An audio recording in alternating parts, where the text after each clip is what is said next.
There are various nonprofit organizations in Barrie and Simcoe County working towards food security, housing, and mental health issues. And one of them is the Human Factor. I talked to Jason White of the Human Factor about the work his organization does, the challenges facing nonprofit organizations in Simcoe County, and how the county can work with grassroots organizations to bring services to those in need. Following is the interview. Thank you so much, Jason, for joining me today. Thank you for having me. So I would like to start with, you are director, managing director of Simcoe Community Media. So I want to start that as a disclosure for our audience. Mm-hmm. So before we started Simcoe Community Media this year, you joined as one of the directors, and your name came up when I was talking to Christine Naylor, as an Indigenous person who was also board member of Barrie and Friendship Center and other initiatives as well related to food security. So the first question is, where did you get started with your passion for public service? Actually, right out of college. So my first job was with the United Way of Greater Simcoe County, and as a accounts payable clerk. And that's really just where I stayed. I did work in private sector off and on, but the majority of my work since college has been in the public sector and specifically not-for-profit. So how was your first experience with United Ways? Right out of the college, working for them. So back then, United Way was very small. We actually operated out of the building on Bayfield Street, the old Bell building, and we were a very small staff, so I got a lot of cross experience. I was hired as the accounts payable clerk, but I had I was lucky enough to get some fundraising experience in there, proposal writing experience, and program management experience to some extent. And back then we did a lot of fundraisers and events. So I found a love for putting on events and being out in the public and promoting good causes. And then after that, I went to the Barrie and Friendship Center as a volunteer, and also the Barrie Area Native Advisory Circle, otherwise known as BANNOC. And I started as a volunteer there, and then I just bounced around from one job to the next, all contract positions, right, to do various things, some really amazing things that are now full-fledged programs like the Youth Justice Mi'kmaq program that runs out of Inautic, and so many more. It's been a wild ride. There's a lot to remember, but the whole time I just skill stacked and built on my portfolio and built a community around me that I enjoyed working for. So you have been in the nonprofit for a long time. So how has the nonprofit, especially in Barrie and Simcoe County, changed? You said when you started, United Ways was a very small organization. Now it's a very big organization. So what was the scene at that time in terms of need of the people and the support that we have here in Barrie and Simcoe County? The landscape has changed a lot. Back then, we used to work very closely with our funders. Some funders still will work very closely with you, such as the Trillium Foundation, but a lot of funders are very hands-off now, and the pots have gotten a lot smaller, so it's way more competitive. So back then we used to be able to service our community a lot easier without worry of where's money coming from. Once it got really, really, really super competitive, it forced not-for-profits to change how they do certain things, and some of it was for the better, but a lot of it was not. Like if we're forced to be more competitive with each other, we're not able to concentrate on the service side, which is what we're there for, right? You know, I think all people who work in the not-for-profit world hope to work themselves out of a job one day, right? So if we're working on housing, we hope to work ourselves out of that job, and maybe, you know, we pick up another cause and we work ourselves out of that job. But it seems to me as though the biggest thing that changed was that funding model and how funding is flowed through. You know, we don't get as much money from the government to operate, and private foundations have gone a lot to singular focused. So where, you know, when I was with United Way, for example, we used to get a lot of support from Zayers. During that time, as United Way was transitioning into a larger organization, specifically United Way of Greater Simcoe County, because United Way has always been a large organization, but as United Way of Greater Simcoe County was transforming into a large organization, places like Loblaws, Canada were tearing down their funding and, you know, focusing maybe on children's foundations. So what you found then was a lot of companies that would offer their support, such as Loblaws, started to focus on maybe one or two highly visible projects or project types, such as children's organizations, and, you know, it left a lot of the other really good work without more funding, right? So that's the biggest thing that I would say has changed, is the access to funding. Access to funding has shrunk, it's become far more competitive, and it has really given us another hurdle to cross, and as not-for-profits we have a lot of hurdles, right? So if we could really concentrate on loosening the funding again, going back to better relationships with our funders, and really trusting the not-for-profits to do the work that they do, I think we would see a lot more change, you know. Because that's the reason, the marketing expense is one of the biggest expense for non-profit, and that's so ironic, given, you know, many of them have to hire outside organizations to raise the funding, and large portion of that funding goes to those marketing organizations, which in many cases are, you know, for-profit organizations. They're for-profits. Yeah, and that's another thing with the funding, is that a lot of funders no longer will fund what we call core operational dollars. So we can't find funding for an executive director. We can't find funding to bring in our own marketing experts, our own fundraising experts, which would actually keep a lot more money in the organization, because we have to, if we can pay, so for example, a fundraising professional, you're on $75,000 a year, which is decent, you know, but then, you know, we can keep a lot of that money in the organization. But if we have to hire that out, right, we're talking maybe twice that amount or more to get the same job done, right, which limits, again, the work that we could do. So, you know, part of loosening those strings again would be to bring back more of that core funding, that operational funding.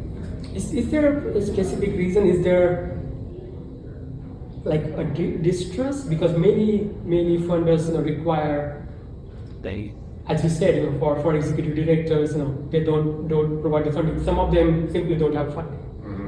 For example, Cactus provide funding for us, you know. That's the federal government gives them the funding. That's one of the conditions, is only fund the reporter side. But in many other private organizations which provide the funding, they somehow say, find a person who can, basically work for free. Yes. And as you said, in many cases you can't find competitive people because everybody has to make a living. That's so true, right? And we see it here, like, with myself as a volunteer in that role, basically in the executive director role. There's things that I have to not concentrate on, which I really should be able to, because I have to make a living. I have rent to pay, I have food to buy, I have those things to do, which if I got paid to do this job, this organization would be a lot more stable. But the funders expect stability, so it's kind of a catch-22. If you can find somebody who has the time to dedicate, which in today's climate is not really easy to do, who has time to dedicate that time and has the expertise, right? That's kind of not doable, right? So we're stuck with slow growth. We're stuck with possibly missing out on opportunities because people just don't have the time to dedicate to that job that they should be doing. And a lot of that comes from public opinion, right? You see it talked about a lot, like, not-for-profits are spending, XYZ, on admin. Well, yeah, because people need to work. People need to be paid for the positions that they need to, that they should be doing. And not-for-profits they're businesses. They're not, just because they're not-for-profit doesn't mean that they're not businesses, right? That's literally why we have to incorporate, because, we have to operate as a business. We have to operate under those laws and those guidelines as any other for-profit corporation would have to operate under. So, if we had government who were willing to fight for the public education of why a not-for-profit needs those core dollars, maybe funders wouldn't be so trepidatious to bring them back, because they used to flow as it used to be just a matter of fact, right? You need to educate your board of directors. You need to have a good, solid leadership in your organization. Public impression changed, and then funders were like, well, we're just going to fund programming, right? So again, if we had really good support from, all levels of government, mostly, and some key funders, such as maybe the Trillium Foundation, then we could really go back to running not-for-profits how they should be running, right? Which is, more sustainable in terms of sustainably, right? Yeah. And in terms of the Indigenous non-profit, how that scene changed from few years or few decades back to today. So that's it's funny because all Indigenous not-for-profits are many decades behind pay equity for, so if you take an organization that's Indigenous and take their non-Indigenous counterpart, the pay scale is light years away, and mostly because non-Indigenous people or non-Indigenous organizations weren't afraid to ask for what they deserve. Indigenous organizations, so many of them popped up from the 70s all the way to the early 90s. There was this massive movement of sovereignty. and we can take care of our own selves, right? We can provide services to our own people, and we can provide really good services to our own people. But in the fear of losing out on that opportunity to provide services, a lot of us were asking for far less to pay our people. Yeah. You know, so you had executive directors that were working for $32,000 a year when the median was maybe 58, right? That's a big difference, and then you can never catch up. Yeah. Right. So maybe next year you ask for a little more, but then the other organizations are asking for a little more. So the gap always stayed relatively the same. Yeah. And now, And even the government's attitude the towards government's, so that informed everybody's attitude toward what Indigenous organizations deserved. Sure.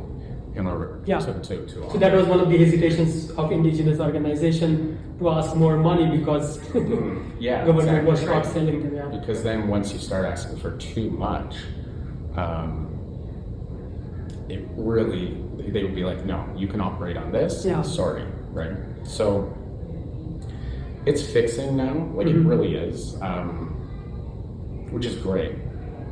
We have, I think what's different now in that case is that we have a group of leadership or a new era of leadership at the board level and at the executive director level who understand that in order for the executive director, for example, to do the best that they can for the organization, they can't be worried about how they're paying their rent, how they're paying their mortgage, and how they're supporting their family. Because when you worry about that, nothing else is getting done, right? So we have a different attitude in our leadership now, from all the way from band councils down to the leadership in the organizations that function within the city. So it's a good thing. It's coming back. That scale is that gap, is lessening, and people are actually getting more of what they deserve. That is one of the biggest changes that have happened since the 80s. Obviously, And ultimately, I think we're seeing better run organizations. For example, Bannock is such a different organization now from when I volunteered back in the early 90s. It was a good organization back then, but it is so much more, it's run more like a business now, with those thoughts of sustainability than was even back then. So, And even I often visit the Barrie and Simcoe Center to cover their events, and the number of people I see there every time, the amount of people they serve is just sometimes overwhelming. Though there's space, some people say it's big space, but if you go, it's always full. yeah. The people there always waiting for services. They have different events, and as you said, as this organization came up, more and more people came to know about it. So now they go and try to avail those services. At least I don't know. Sam Kinoshime, she just loved in the not only Indigenous community but in non-Indigenous community as well, for the education that she provides for every one of us to understand the importance of Indigenous culture and contribution to the society. Yeah, and that's another very prime example of the change of leadership, right? Somebody like Samantha Groshmek has a big job to do, right? They're literally the lifeline of the organization, and there is a massive difference in the quality of programming, Mm-hmm. the quality of the center overall Mm-hmm. since she has come on. Yeah. And it's amazing, so from somebody that's seen that organization go through a lot, and still come out on top, Mm-hmm. right? And not only come out on top, but rise, Mm-hmm. right? It's really amazing to see that. Yeah. Yeah, that brings me now to your current initiative, nonprofit initiative, the Human Factor, which works in food security. So, how did that idea come about? Yeah. Obviously, from your previous background, and what kind of services you provide. Yeah, so the point of the human factor is actually twofold. Mostly what I saw is unfortunately we had these amazing organizations that are still very siloed. Mm-hmm. Even, within a smaller community, for example, the Indigenous community, organizations work together, but they don't work together how they could, Mm-hmm. right?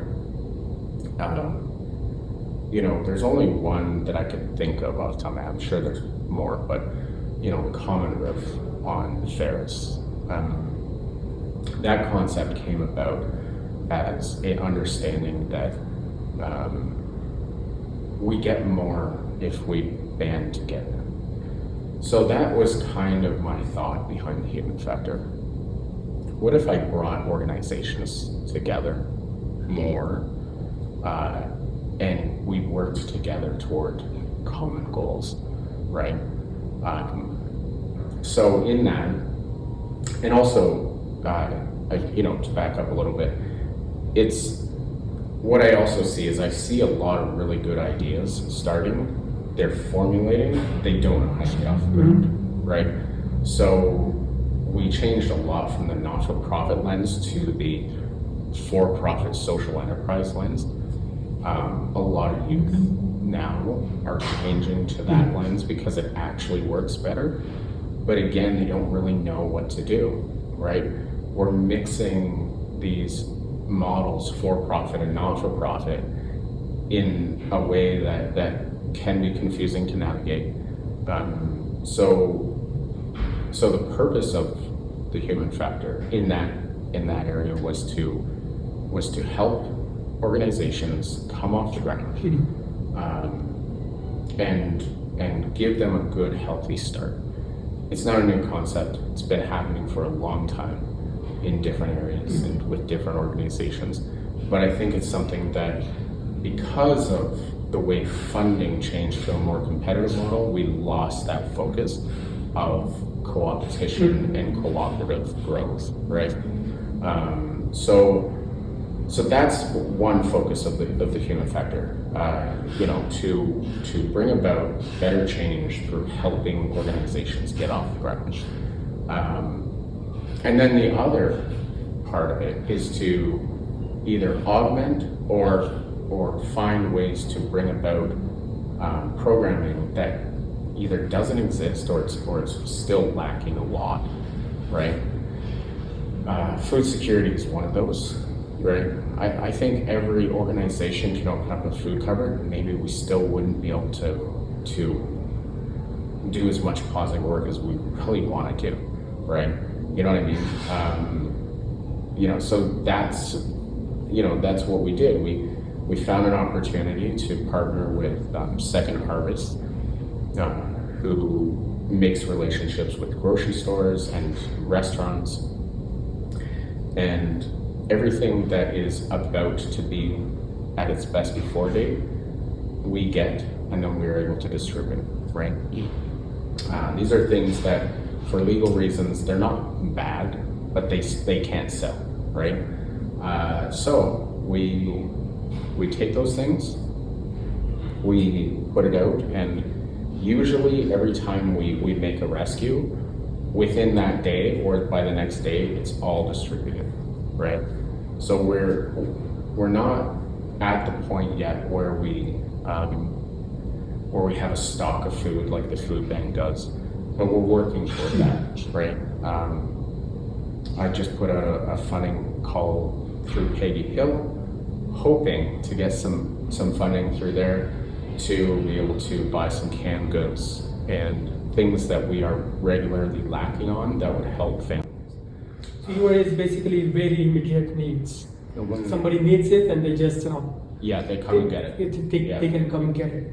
Yeah. So because in many cases, the organizations and people I talked around Barrie and Simcoe County is people don't have food for the next meal. Mm-hmm. There are families like this. So your organization, people that basically provide their immediate need. Yes, exactly. And again, it's not perfect yet, right? Hopefully someday it will be. But we've grown a lot. So we started back in October 2023 with this relationship with Second Harvest. Now we have our name out there in such a way that we just had 2 restaurants that closed who called us up and have donated food. So, those are the kinds of additional partnerships that we're obviously looking for. But again, the one restaurant that closed, I think we got rid of, it was a lot of food. I think we got rid of it within 4 days, right? So we've been really, really fortunate that we've had a community that donated freezers and fridges, so that we can keep this food. We literally operate 4 freezers, 2 fridges, and it goes in, it goes out, right? So it's really good. The other thing that we do through our Sovereign Food Program is we make dehydrated meals for unhoused individuals. So we just made a batch of 48 meals. It was pasta and dehydrated pasta sauce. We know through talking to other organizations that a lot of unhoused people have access to some sort of heat source.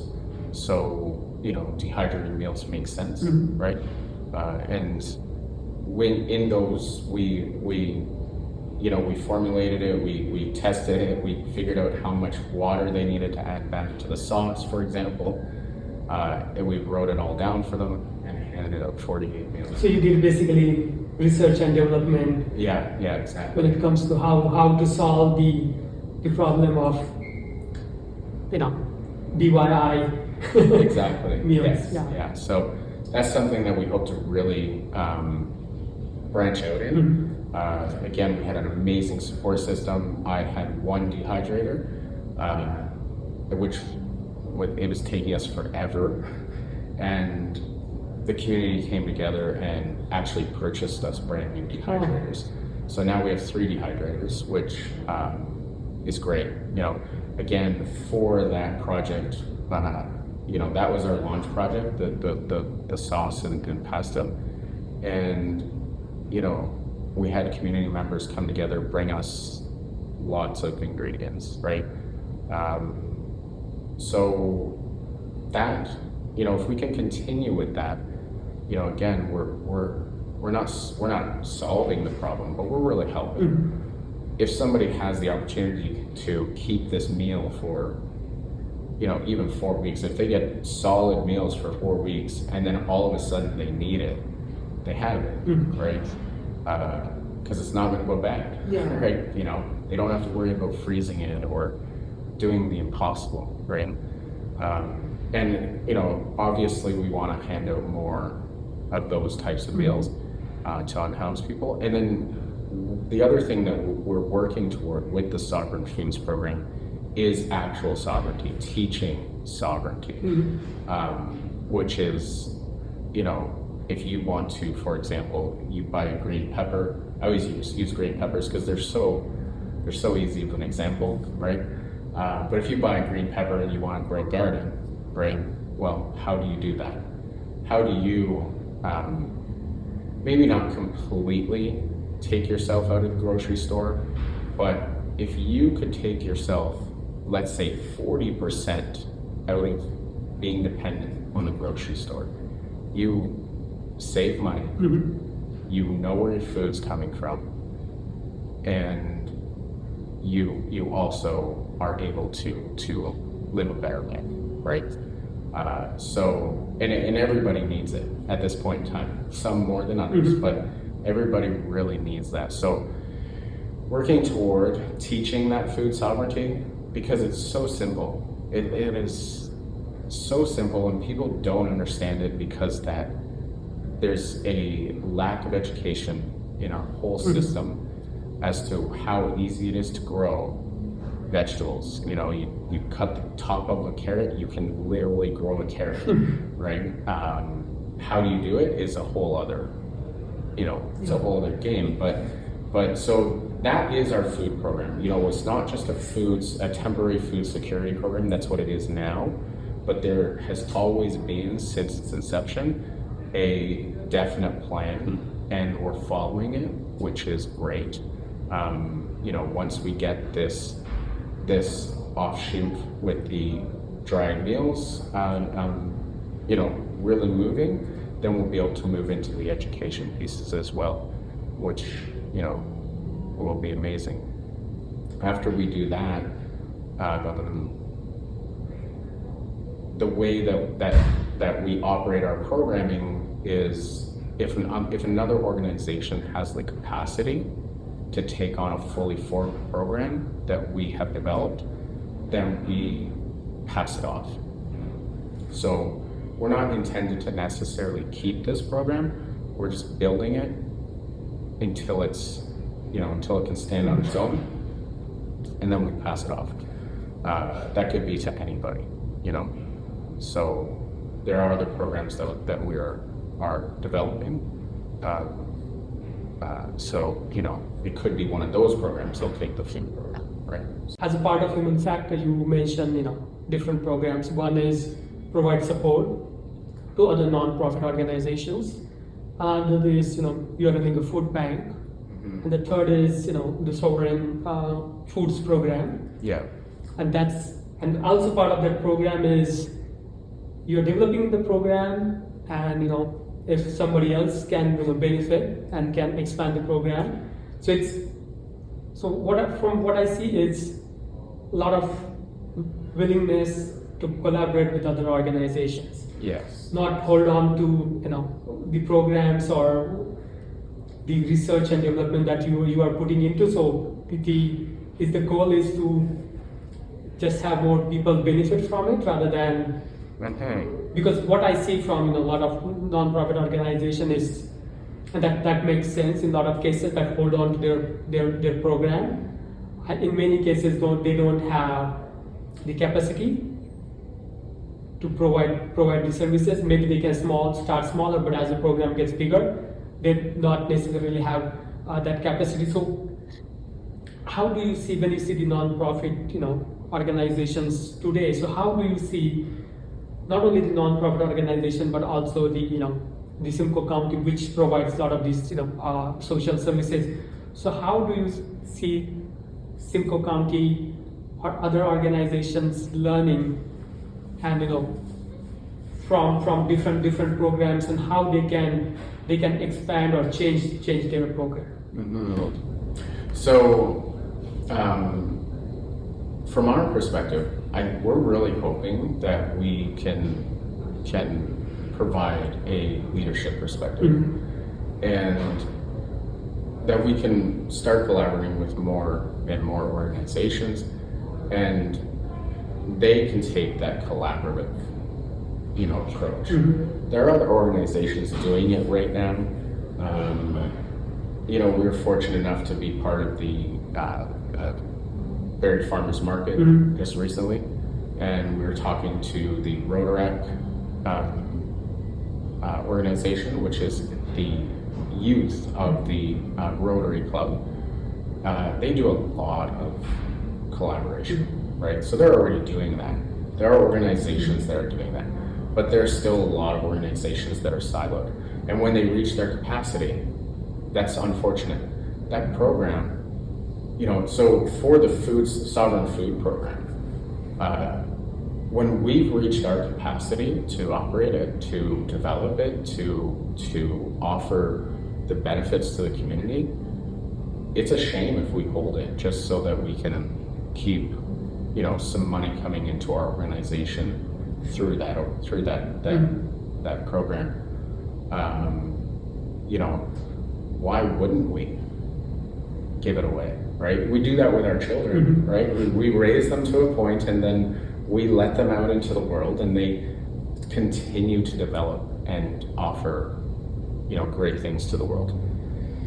So, that's the mentality behind that is hopefully, somebody else can take that program and do something better with it past that point. So that's a trend that we're hoping to really entrench within the county of Simcoe, and possibly farther. Just that if you stop working in your silo, if you venture out a little more, maybe you and 3 other, organizations operate a program, to give it its best value. Because I think sometimes we miss that. I think sometimes we truly do. We need a job, we need to pay our bills. So we develop programs sometimes to accomplish that goal. And we do good for the community, but we don't maximize the good for the community. And if we flipped that on its head, and we thought first about our service to the community, I think we would obviously benefit way more in the long run personally, mentally, emotionally, and spiritually. But the thing is, the community would thrive, right? Maybe we would really truly eliminate housing issues. Who knows, right? So in terms of, you mentioned about the Simcoe County. So how do you see the partnership with the city of Barrie, Simcoe County, or other towns in Simcoe County? The reason I'm asking, because you work with United Ways of Simcoe Muskoka, right? You work with Bannock, you work with Barrie Native Friendship Center. So these organizations are not only limited to the city of Barrie, but they're all regional. Yeah, they're regional, Simcoe County. So that's why I'm asking in terms of your expertise, working across the Simcoe County, and a lot of the social services are provided by Simcoe County, especially with the food security. So how do you see you working with the Simcoe County, your organizations working with the Simcoe County, and provide those services, because there are not only very but remote towns which need those services. Yeah, so that is one of the goals, is to be able to create relationships within the leadership of the county itself, and once we can establish that, our services are just they're just gonna spread, right? And what I see happening is we can inform each other of policy change, right? They can really help us out by getting our services out there, both financially and just with their capacity, with their reach, and we can help them to understand what's really needed. Because politicians have a job to do. They do their job well, but they do their job the best when they listen to the people. And we are the people that listen to the people that need the service, and also have the capacity and the ability to pass that information on to them. So I'm really hoping that it will be a very synergistic partnership. They can provide us funding so that we can continue doing the good work that we do. They can provide us the reach, and we can provide them the information that they need to properly fund the organizations that do the good work, right? So last couple of questions. One about your other initiatives. One is Rhythm for men's mental health. betul. So how does that initiative come about? So that's an interesting one. I've worked a lot with initiatives that concentrate on women's well-being because we need it, right? We definitely need those initiatives. For example, the Barrie Native Friendship Center has a project called Kind Men. That is for men to go and do group support, but that's all through the lens of healing women, right? Even that, right, is through the lens of healing women. We don't have a lot of programming out there for men, and one of the issues that I find is that most men say, I'm fine, but they're not, right? So initially I thought, how can we raise awareness and just get that conversation started? Not come in with guns blazing, but just get the conversation started. Everybody loves music. Everybody does. So the Rhythm for Men's Mental Health Project is really, will bring anybody, men, women, youth, all to the table, with hopefully original songs that, that they can record. And, through these songs, we can really get people to start having that conversation that the whole family needs mental health checks. The whole family needs to heal. Once we heal our men and our women, our children will start healing on their own, right? If we're just healing our women, our men are not being good role models to the children, and they're not being as good to the women in their families as they can be. So that's really the goal, is to start that conversation, get men on board, destigmatize healing, right? You're not less of a man if you heal yourself, right? We all have been through some pretty major stuff in our lives, and we need that healing, we need that support, we need that community, we need to start building it. So Rhythm for Men's Mental Health really will do that. Hopefully, that's what the hope is to bring together people, artists, where we can start streaming songs on places like Spotify, and then in future have more like workshop type of things, more one-on-one, interactions with the artists and other individuals, and then that will start that steamroll of it's okay to talk, it's okay to go to therapy, it's okay to Be vulnerable. It's okay to be angry, it's okay to be vulnerable, it's okay, right? One of the things we've been told as men often is don't be angry. Well, unfortunately it's a part of human nature. It's what you do with your anger. Or that's the message we should be giving.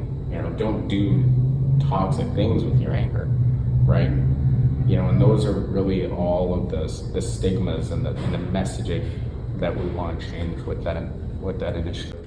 Yeah, because I remember I was talking to Sarah Kinley, who is the harm reduction manager at Gilbert Center, and she mentioned about anger, especially when it comes to homeless people. She said, we have the security of our home to express our anger. But when we see outside, homeless people who are out all the time, and when we see them angry, we feel unsafe and threatened because we have that privilege to be inside our home and be angry, right? And also, she also mentioned about the homelessness issue is very severe with men as well. because lot of shelters offer special services to women, reserved bed for not so much for men, and then she as a woman was talking about those problem men have in our society as well. So I'm glad that you talk about those things and encouraged men. So just in terms of last question, how do you see these various advocacies taking forward, for example, and how do you see various members of the community engaging in those initiatives, right? So as one person, there's only so much you can do. So how do you expect, or what is your call to to people in Barrie and Simcoe County, to participate in these initiatives? How they can help? How they can help? It's funny because I think one of the things is understanding that from our perspective, right? We know. So one time, my family used to put together 2 or 3 bags, like complete backpacks full of things, and it would be given out to individuals. Unfortunately, we couldn't do any more than that, right? But one year, it was during COVID. My regular person that would give them out, who is Arlene McKenzie from the Barrie Native Friendship Center, she couldn't give them out. And so I gave them to Christine Naylor, which is how I actually met Christine. And her comment was, wow, you can tell that you've been through something because these bags are perfect. Like, they're exactly what people need. And it's true, I've been homeless. So, understanding from the homelessness perspective, not being able to have a meal, etc., really gives me an edge, an upper hand to service these individuals, right? And I think, when you have that understanding, you get a trust from the people you're servicing. Because if you've never had a hardship in your life, they know. You could look as disheveled as you want to. They know, right? So and also the society, like for example, you mentioned about the Simcoe County, they also benefit from working with people who have experiences, right? Who have those lived experiences, who understand, what's happening on the ground. Yes, exactly, right? And I think that's the formula for all great organizations, right? Because those people understand. They can cut out the unnecessary things, right? And they can just concentrate on what's needed, right? And then when you have a case, in my case, where I have the opportunity to speak to county representatives, I'm not talking from hopes and dreams and well wishes. I'm talking from experience. My experience is old, right? It's not the same. I know that. Yeah. I understand that. But I still have a basis of understanding that when I speak to individuals and they give me the updated experiences, I at least have a basis of understanding that I can then easily step into those shoes, right? So, yeah. Thank you. Thank you so much. Yes, thank you. Thank you for having me.